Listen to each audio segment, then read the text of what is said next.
하나님 우리에게 주시는 말씀은 레위기 23장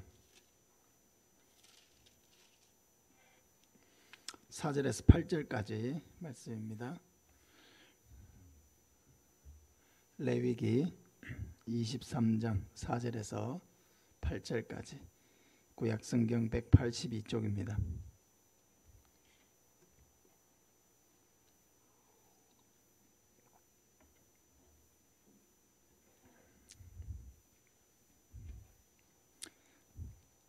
레위기 23장 4절에서 8절까지 한 절씩 교독하겠습니다. 이것이 너희가 그 정한 때에 성회로 공포할 여호와의 절기들이니라. 이달 15날은 여호와의 무교절이니 이래 동안 너희는 무교병을 먹을 것이요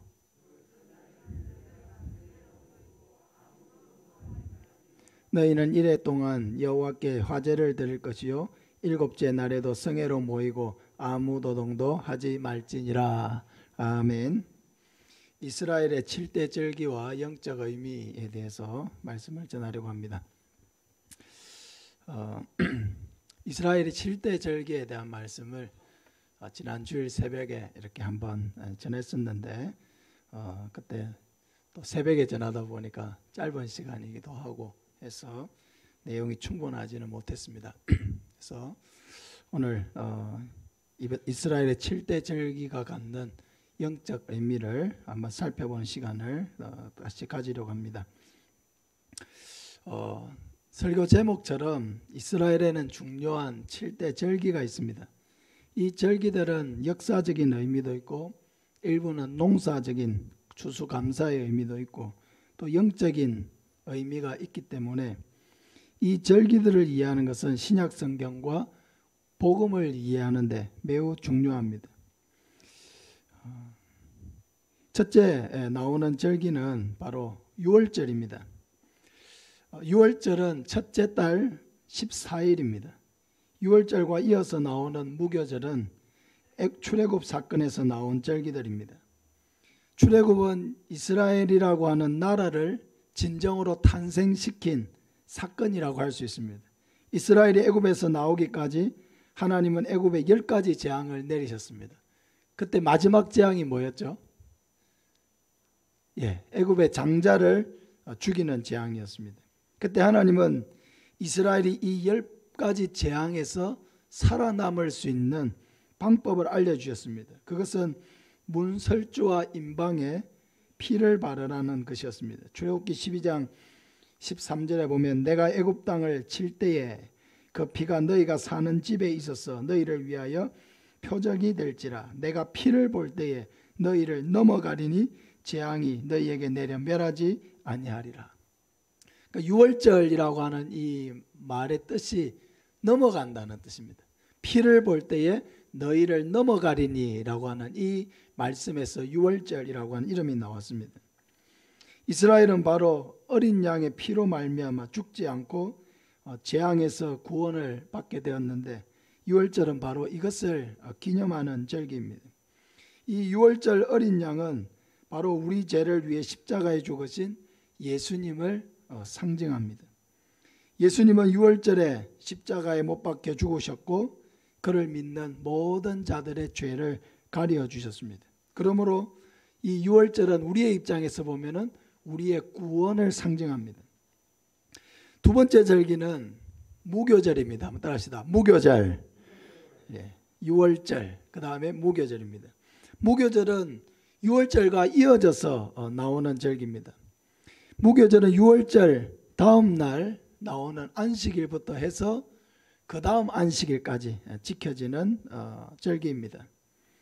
무교절은 출애굽 당시에 이스라엘 백성들이 애굽에서 급하게 나와야 했던 것을 기념하는 절기입니다. 그래서 이때는 무엇을 먹냐면 무교병을 먹습니다. 무교병을 먹는 절기다 해서 무교절이라는 명칭이 붙었습니다. 무교병 할 때 병이라는 것은 떡을 말하는 것이죠. 그래서 무교병은 누룩을 넣지 않고 만든 빵, 그게 무교병입니다.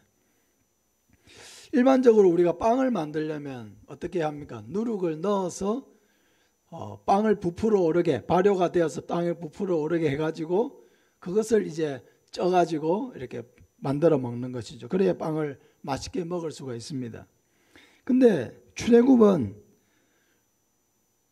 누룩을 넣어서 빵이 부풀어 오를 때까지 기다릴 수 있는 그런 여유가 없었다는 것이죠. 그만큼 긴박하게 출애굽이 이루어졌다는 것을 말해주는 것입니다.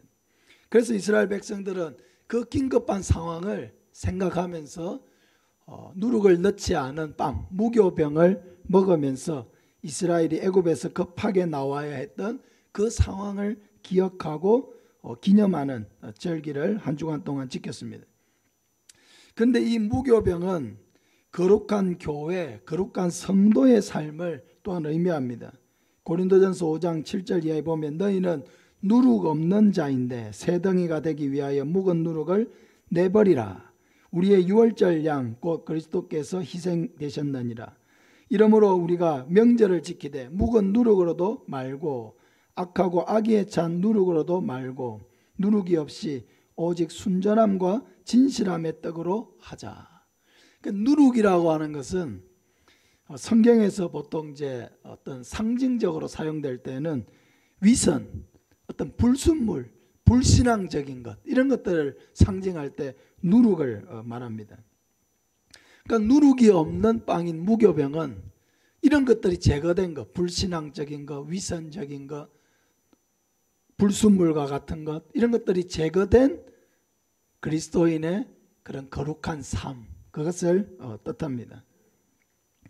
유월절이 그리스도의 구원을 상징한다면 그래서 무교병은 구원받은 성도의 거룩한 삶을 의미하는 것입니다. 성도는 구원받은 것으로 끝나는 것이 아니죠. 구원을 받는다는 것은 그리스도인의 긴 성화의 삶의 시작점인 것입니다. 그래서 구원받으면 기쁘죠. 감사하죠. 은혜스럽습니다. 그러나 구원받은 것으로 나는 아무데나 살아도 된다. 내 마음대로 살아도 된다. 그것이 아니죠. 구원을 받았기 때문에 이제는 하나님의 말씀으로 말미암아 거룩한 삶을 살아내야 되는 사명이 우리 앞에 있는 것입니다. 그러므로 우리는 항상 겸손하게 믿음 안에서 말씀 안에서 잘 자라가는 성도가 되어야 합니다. 고린도전서 10장 12절에도 선줄로 생각하는 자는 넘어질까 조심하라 그랬습니다. 그러니까 내가 신앙생활을 오래 했다고 해서 나는 이제 어느 정도 많은 지식도 갖췄고 이 정도 하면 된다. 그런 마음을 먹는 것이 신앙생활에는 가장 위험한 것이라는 거죠. 그래서 항상 자기가 선줄로 생각하는 자는 넘어질까 조심하라. 항상 우리가 이 말씀을 생각해야 합니다. 그래서 성도는 항상 예배 중심으로 예배 중심의 삶을 살아야 예배를 와야 하나님의 말씀을 듣게 되는 것이죠. 하나님의 말씀을 들어야 그 말씀이 우리 마음에 들어가서 우리 마음에 책망하기도 하고 격려하기도 하고 위로하기도 하고 힘을 주기도 하는 것이죠. 그래서 항상 성도는 예배 생활을 중심으로 하면서 말씀과 기도를 통해 거룩한 삶으로 세워져 가야 된다. 이것이 바로 성화라고 하죠. 어려운 말로 하면 성화, 거룩하게 변해간다는 것입니다. 세 번째 절기는 이제 초실절입니다. 한번 따릅시다. 유월절, 무교절, 초실절. 이 세 개는 같이 이어져서 오는 절기입니다. 유월절이 금요일이라면 무교절이 그 다음 날이 뭐죠? 토요일이죠. 안식일 토요일부터 시작하죠. 토요일부터 그 다음 안식일까지가 무교절입니다. 첫 안식일을 지난 그 다음 날 우리로 치면 주일입니다. 그 날이 바로 초실절입니다. 초실절.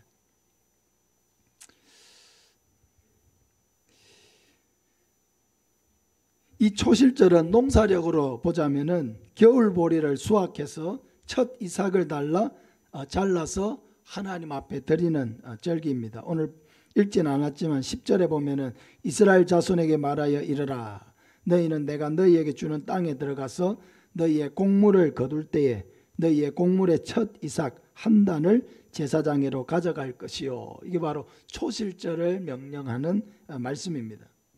근데 이 초실절은 단순히 첫 이삭을 하나님 앞에 바치는 감사의 절기 이상의 의미를 가지고 있습니다. 이날은 바로 예수님의 부활을 상징하는 절기다는 거죠.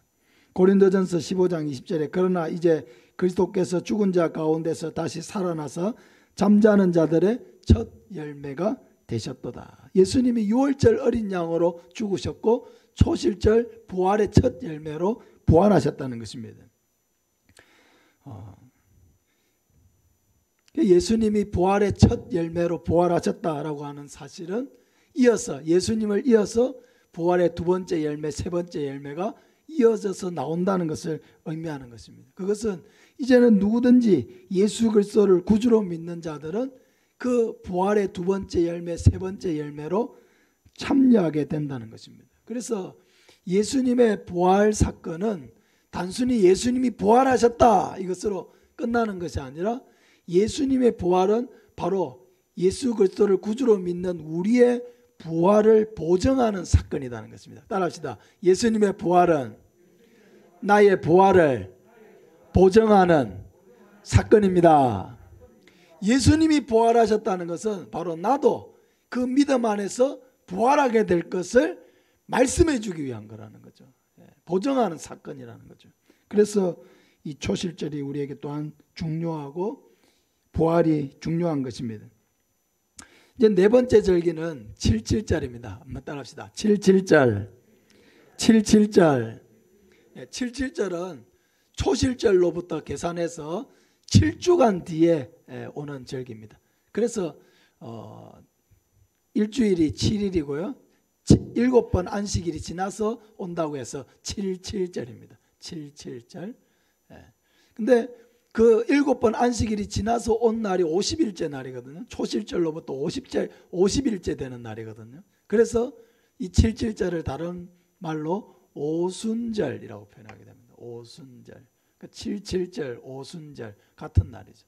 그때는 또 밀을 수확하는 절기거든요. 그래서 맥추절이라고도 합니다. 맥추절. 77절 또 뭐라고요? 오순절 또 맥추절. 한번 따라합시다. 77절, 오순절, 맥추절 이 세 개가 다 같은 절기를 표현하는 말입니다. 근데 이 맥추절은 신약에 와서 중요한 의미를 갖습니다. 바로 예수님이 초실절, 부활의 첫 열매로 부활하셨는데 예수님이 부활하신 후 50일째 되던 날, 그날이 오순절이죠. 오순절날 무슨 일이 일어났습니까? 마가 요한의 다락방에서 기도하던 120명의 성도들에게 성령이 임하셨습니다. 그 성령의 임재는 바로 교회의 시작인 거예요. 교회의 시작.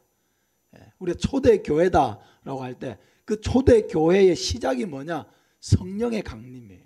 성령의 강림. 그래서 이날을 오순절날을 성령강림절이라고 부르기도 하죠. 성령강림절.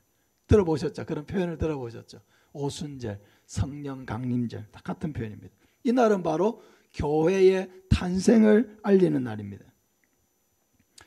성령의 임재로 말미암아 교회가 시작되는 것이죠. 성도도 마찬가지입니다. 성도가 되는 것은 성령이 와야 성도가 되는 것입니다. 성령이 우리 마음에 임하여야 예수를 주로 고백하게 되고 주로 고백함으로 성도가 되는 것입니다. 그래서 성도는 성령의 임재로 말미암아 예수를 믿게 되고 또 구원을 받아서 교회의 일원이 되는 것입니다. 성도는 교회를 통해서 생명의 양식을 공급받고 또 교회를 통해서 믿음이 자라가고 교회를 통해서 이 땅에서 보호를 받고 교회를 통해서 천국의 소망을 꿈꾸면서 자라가는 것입니다. 성도는 항상 교회를 사랑해야 돼. 내 교회를 사랑해야 합니다. 교회를 보호하고 또 교회 안에서 누리고 교회를 어떻게든 하나님의 영광이 나타나는 교회가 되도록 항상 성도는 힘을 써야 하는 것이죠. 물론 이 지상의 교회는 완전하지 않아요. 천사들만 모여 있지 않습니다. 오히려 많은 환자들이 모여 있는 병원과 같은 곳이에요. 그래서 우리가 예수를 다 믿고 구원을 받았지만은 믿음의 단계가 다르고 성숙이 다르고 하기 때문에 서로 간에 오해를 할 수도 있고 상처를 줄 수도 있고 문제가 생길 수가 있어요. 교회 안에, 성도들 간에도. 그렇다고 해서 이 땅의 교회는 아무 필요가 없어, 그렇게 해서는 안 돼요. 지금 우리나라에 가나안 성도가 200만 명 정도 된다 하거든요. 가나안 성도. 가나안 성도가 뭔지 아세요? 가나안 거꾸로 하면 어떻게 됩니까? 안 나가, 이렇게 되는 거죠. 예수는 믿는데 교회는 안 가는 사람이 있어요. 예수는 믿어요. 당신 종교가 뭡니까? 기독교입니다. 근데 교회는 안 가요. 출석하는 교회가 없어요. 그런 성도가 우리나라에 200만 명 정도 된다고 보고 있습니다. 그러니까 그것은 그만큼 교회가 책임이 있다는 거죠. 교회가 어떻게 했길래 왜 그렇게 하나님의 은혜 가운데 자라가기를 원했던 그 성도들을 품지 못하고 교회 밖으로 내몰리게 했느냐? 왜 그 사람들에게 교회에 가고 싶지 않은 마음을 갖게 했는가? 교회 가면은 하나님을 바라보고 예배드리고 믿음 생활하고 은혜 받고 이렇게 하고 싶은데 교회 가니까 계속 사람들하고 부딪히고 문제가 생기고, 하나님은 아무 문제가 없는데 사람들 간에는 문제가 생기는 거예요. 그러니까 성도들이 지치는 거죠. 그런 상황 속에서 그냥 하나님만 바라보고 신앙생활 하고 싶으니까 그냥 나는 집에서 TV 틀어놓고 설교 듣고 온라인으로 설교 듣고 그렇게 신앙생활 하겠습니다 하면서 혼자 신앙생활 하는 사람이 200만 명이라는 거예요. 그러나 그런 상황들에 대해서는 교회가 반성하고 더 품어야 되겠지만은, 그러나 그것을 인정할 수는 없습니다. 이 땅의 지상의 교회가 불완전한 교회인 것은 사실이지만은 하나님께서 이 교회를 세우신 거예요. 성령을 누가 보내셨습니까? 하나님이 보내셨고 예수님이 보내신 거예요. 그래서 교회를 세우신 거예요. 하나님이 교회를 세워서 이 교회가 구원의 방주가 되게 하시고 또 이 교회에 함께 모여서 예배드리고 서로 섬김을 통해서 함께 자라가도록 하셨어요. 하나님의 은사를 주셔서 서로 섬기도록 하셨어요. 그래서 성경은 절대로 혼자 믿는 기독교에 대해서 말한 적이 없어요.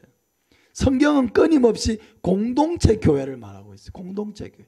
불완전한 성도들이지만 함께 모여서 하나님의 은혜를 누리고 서로를 섬기고 하나님 주신 은혜로 봉사하고, 그렇게 해서 함께 이 불완전한 교회를 함께 완전한 교회로 세워나가는 것, 그게 성령이 하시는 일이에요. 그래서 성도들은 나는 이제 교회도 필요 없이 혼자 나는 그냥 신앙생활 하란다, 그런 마음을 먹어서는 안 됩니다. 부족해도 와서 또 신앙생활을 하고, 또 서로 관계가 어려워질 경우가 있어요. 그러나 그것을 통해서 내 안의 연약함도 발견하고요, 또 기회를 봐서 또 서로 화해함을 통해서 참 하나님께서 주시는 교제의 은혜도 누려야 합니다. 우리 성도들은 항상 교회를 사랑하는 성도들 되시기를 바랍니다. 6월절과 무교절, 초실절이 지나간 절기라고 한다면은 77절은 현재 진행형의 교회입니다. 그죠? 오순절. 그 오순절 사건을 통해서 지금 어떤 시대가 펼쳐지고 있습니까? 교회 시대. 지금 시대를 교회 시대라 하거든요. 교회 시대. 이 교회 시대는 언제까지 가겠습니까? 예수님의 재림까지 가겠죠. 예수님의 재림. 그 예수님의 재림을 이제 가리키는 절기가 나옵니다. 그 절기가 바로 나팔절입니다. 일곱째 달 첫째 날입니다. 유대 민가력으로 새해를 알리는 나팔입니다. 예수님은 마지막 나팔 소리와 함께 임하신다고 약속하고 있습니다. 고린도전서 15장 51절에 보라 내가 너희에게 비밀을 말하노니 우리가 다 잠잘 것이 아니요 마지막 나팔에 순식간에 호련히 다 변화되리니 나팔 소리가 나매 죽은 자들이 썩지 아니할 것으로 다시 살아나고 우리도 변화되리라. 마지막 나팔 소리와 함께 누가 임하신다고요? 예수님이 오신다는 거예요. 재림의 날입니다. 재림의 날. 그러니까 이 나팔절은 예수님의 재림을 상징합니다. 예수님이 재림하시면 성도는 공중으로 휴거되어 예수님을 맞이하게 되고 영원한 천국으로 들어가게 됩니다. 그러므로 예수님의 재림은 하나님 나라에서의 첫 해를 상징하는 것이죠. 첫 해. 그죠? 우리가 재림이 되면은 우리가 하나님 나라로 들어가서 하나님 나라에서의 첫 해를 맞이하게 되는 것입니다. 예수 그리스도를 구주로 믿는 우리는 바로 이 예수님의 재림에 함께 휴거에 동참하고 영원한 천국에 들어갈 그 날을 바라보고 있습니다. 맞습니까? 예, 그 날을 바라보면서 믿음으로 승리하는 저와 여러분 되시기를 바랍니다. 여섯째 절기는 이제 대속죄일입니다. 대속죄일. 이 날은 일곱째 달 10일입니다.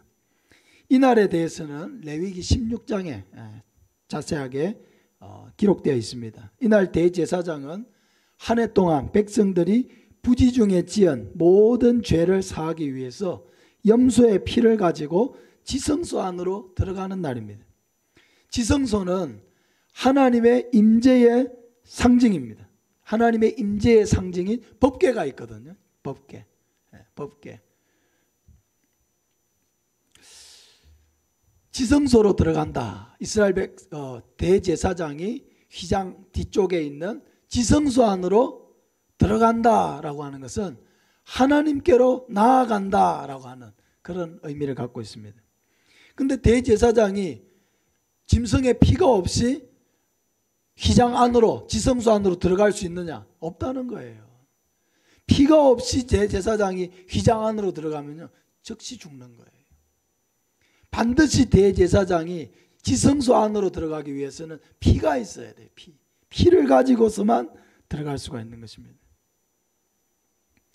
그래서 이 대속죄일 제사는 예수님이 십자가에서 이루실 완전한 속죄 사건을 예표하는 것입니다.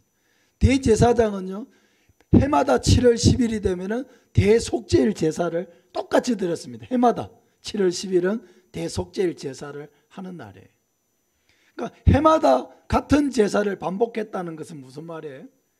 그 한 번의 제사가 죄를 완전히 사하는 완전한 제사가 아니었다는 거죠. 불완전한 제사였던 거예요. 대제사장이 하는 제사는. 그 대제사장이 그날은 백성들의 피만 가지고 들어가는 게 아니라 자기의 죄 때문에 자기의 죄에 대한 송아지의 피를 가지고 또 하나님 앞에 들어갔거든요. 그러니까 자기의 죄에 대한 피. 그러니까 대제사장도 완전한 사람이 아닌 거죠. 불완전한 사람인 거죠.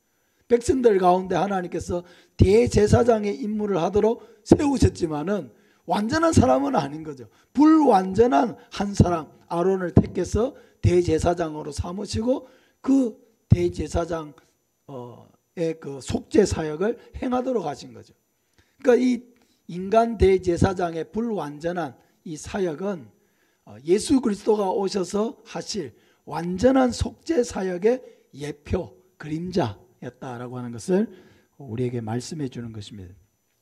대제사장은 해마다 짐승의 피를 가지고 지성소로 들어가셨지만 예수님은 자기의 피를 가지고 다시는 반복될 필요가 없는 완전한 속죄 제사를 통해서 우리를 어디로 인도하셨습니까? 영원한 천국으로 인도하신 거예요. 할렐루야. 사랑하는 여러분, 우리가 예배드리고 있는 이 자리가 바로 어디냐? 지성소예요. 지성소. 지성소. 우리가 예배를 드리는데 여러분, 제가 설교는 하고 있지만 여러분이 하나님을 만나는 것은 저를 통해서 만나는 게 아니에요. 하나님과 직접적으로 교제하는 것입니다. 그러니까 여기가 바로 여러분이 앉아있는 이 자리가 어디예요? 지성소예요. 지성소에는 뭘 가지고 들어가야 된다 했습니까? 피를 가지고 들어가야 되는 거예요. 그러니까 여러분이 이 예배의 자리에 와서 하나님과 교제하기 위해서는 뭐가 있어야 돼요? 피가 있어야 돼요. 근데 누구의 피입니까? 예수 그리스도의 피. 할렐루야. 그러니까 예배의 자리로 나오는 사람은 항상 내가 이 자리에 나의 의를 가지고 오는 게 아니에요. 내가 뭐 하나님 앞에 잘한 것, 뭐 칭찬받을 만한 일, 내가 뭐 봉사한 것, 하나님 앞에 예물 드린 것, 뭐 그런 걸 의지해 가지고 내가 이 지성소에 들어와 예배 드리는 게 아니에요. 우리가 이 자리에 앉아서 하나님을 만나고 예배 드리는 것은 오직 누구의 피로 말미암아 이 자리에 있게 되는 겁니까? 예수 그리스도의 피입니다. 예수 그리스도의 보혈. 내가 이 자리에 앉아 예배 드리는 것은 오직 예수 그리스도가 나를 위하여 십자가에서 죽으신 그 보혈의 피로 말미암아 나의 모든 죄가 가리워지고 주님 앞으로 나아오게 된 것입니다. 히브리서 9장 11절에 그리스도께서는 장래 좋은 일에 대제사장으로 오사 손으로 짓지 아니한 것 곧 이 창조에 속하지 아니한 더 크고 온전한 장막으로 말미암아 이 더 크고 온전한 장막이 어디 영원한 천국을 말하는 것이거든. 염소와 송아지의 피로 하지 아니하고 오직 자기의 피로 영원한 속죄를 이루사 단번에 성소로 들어가셨느니라. 이 성소는 지성소를 말하는데 여기서는 상징적으로 어디를 말합니까?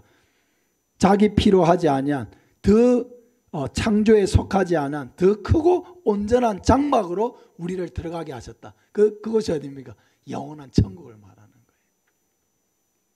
그래서 대제사장은 그 피를 가지고 백성의 죄를 사하는 피를 가지고 지성소 안으로 들어갔다면 예수 그리스도께서는 영원한 속죄를 이루실 완전한 속죄의 제물이 되신 자기의 피를 가지고 우리를 어디로 들어가게 하신 거예요?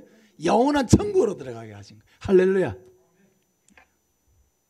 그래서 이 대속죄일은 바로 이제는 우리로 하여금 이제는 더 이상 죄가 우리를 주관하지 못하는 완전한 천국으로 우리를 인도하는 그런 예표가 되는 것입니다.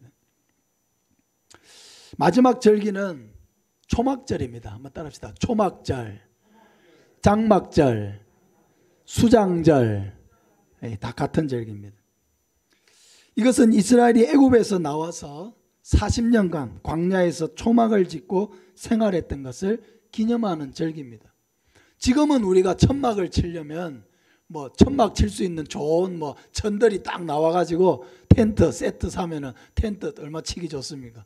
근데 이스라엘 백성들이 애굽에서 나와가지고 광야에서 지파별로 이렇게 동서남북 세 지파씩 해가지고 이렇게 진을 치고 생활을 했는데 그 백성들이 무슨 좋은 텐트를 가지고 나왔겠습니까?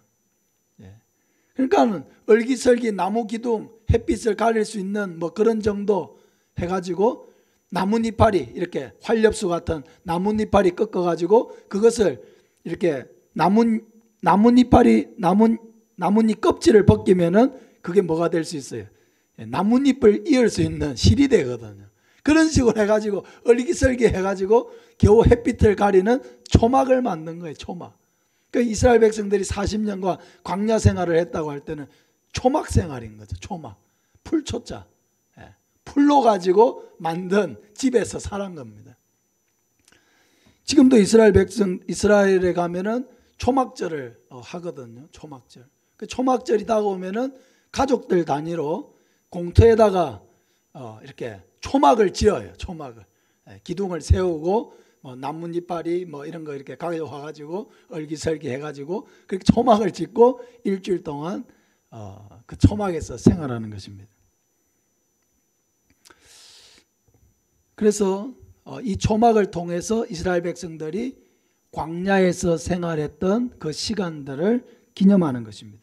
근데 그 광야에서 생활들은 물론 초막을 짓고 살았지만은 그 위에는 뭐가 있었습니까? 구름기둥이 있었죠. 또 밤에는 뭐가 있었습니까? 불기둥이 있었죠. 구름기둥과 불기둥은 뭐예요? 내일 새벽에 이 부분에 대해서 제가 설교를 좀 하려고 하는데 구름기둥과 불기둥은요 하나님의 임재의 상징이면서 하나님의 보호의 상징이에요. 내가 너희와 함께하고 있다라고 하는 상징인 거예요. 그러니까 이스라엘 백성들의 그 광야 생활은 자기들은 물론 초막을 짓고 살았지만 초막을 짓고 산다고 해서 살 수 있는 게 아니죠. 낮에는 햇빛이 얼마나 뜨겁습니까 여러분. 우리가 그 광야에 가가지고 1시간 2시간 걸으면 아마 다 쓰러질 거예요. 햇빛이 막 강하게 내려채잖아요. 풀 한 폭이 제대로 자랄 수 없는 그런 곳이에요. 물을 구할 수 없는 곳입니다. 하나님의 은혜 가운데 사는 곳이죠. 광야 생활을 했다는 것은 하나님이 보호해 주심 속에서 산 거죠. 또 아침에는 뭐가 있습니까? 만나로 먹여주시잖아요. 하나님께서. 구름기둥과 불기둥으로. 밤에는 또 일교차가 엄청 심하기 때문에 밤에는 불기둥을 통해서 온도를 보호해 주시는 거죠. 그리고 아침 되면은 그들이 농사 짓지 아니한 하늘에서 내린 양식 뭘 주셨습니까? 만나를 주셨잖아요. 그러니까 이 40년의 광야 생활은 하나님의 은혜와 보호 속에 사는 생활인 거예요.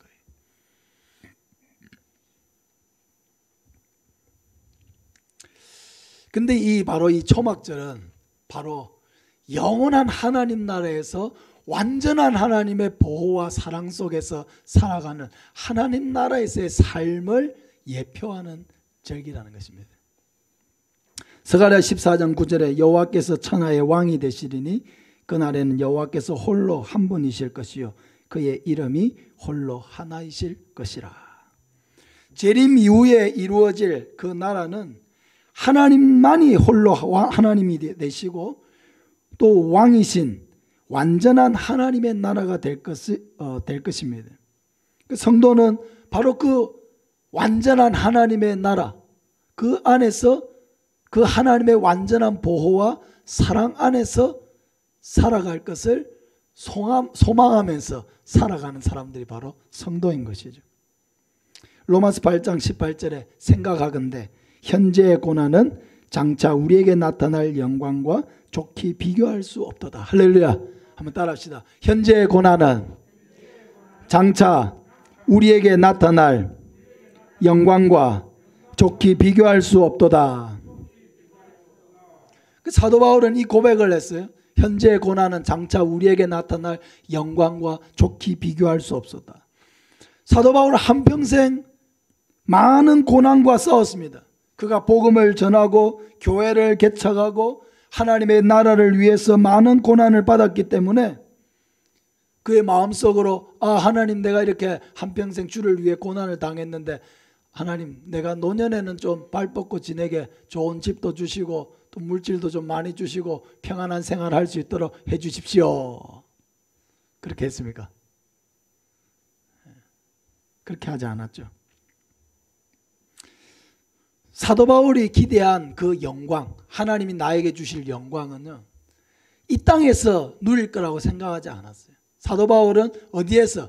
영원한 하나님 나라에서 나를 위해서 하나님이 예비하고 계신 그 영원한 천국에서 누릴 그 영광을 바라보면서 자신은 기꺼이 이 땅에서 고난을 당하고 어려움을 당하고 하면서도 끝까지 복음 전하는 일에 전심전력을 다했습니다. 그러므로 우리는 뭔가 나름대로 이 땅에서 모든 것을 보상받으려고 해서는 안 된다는 거예요. 이 땅에서 내가 다른 사람들이 이렇게 보란 듯이 잘 사는 것이 하나님의 영광이라고 생각해서도 안 됩니다. 정직하게 살고요. 하나님의 뜻대로 살아도 가난하게 살 수 있어요. 내가 하나님을 위해서 많이 애를 쓰지만은 병들 수 있어요. 고난 당할 수 있어요. 우리가 바라보는 것은 우리의 이 땅에서의 삶에 어려움이 많고 고난이 많을수록 우리는 뭘 바라봅니까? 영원한 천국을 바라볼 거예요. 근데 우리가 이 땅에서 많은 것을 가지고 남부럽지 않게 모든 것을 누리고 풍성하고 이러면요, 천국에 가고 싶겠습니까? 안 가고 싶겠습니까? 여기가 좋사오니 그렇게 하지 않겠어요? 저는 그런 생각을 해봅니다. 하나님께서 우리에게 고난을 주시는 이유 중에 하나가 우리를 사랑하시는 이유가 있다는 거죠. 그것은 이 땅에서 안주하지 말라라고 하는 하나님의 메시지. 여기서 네가 뭔가 좋은 것을 발견하고 뭔가 편안함을 누리고 그렇게 하다가 이 땅에 안주하는 자가 될까 두렵다. 그래서 하나님께서 우리에게 고난을 주실 때 우리는 고난을 주시면 우리가 어떻게 해요? 하나님 앞에 나오잖아요. 고난을 겪으면 우리는 하나님 앞에 나와서 기도하고요. 고난을 느끼면 천국을 생각하게 돼요. 아이고 천국에는 눈물도 없고 고난도 없고 어려움도 없고 괴로움도 없고 걱정도 없을 텐데 아이고 아버지 하나님 나도 영원한 천국에 가기를 원합니다.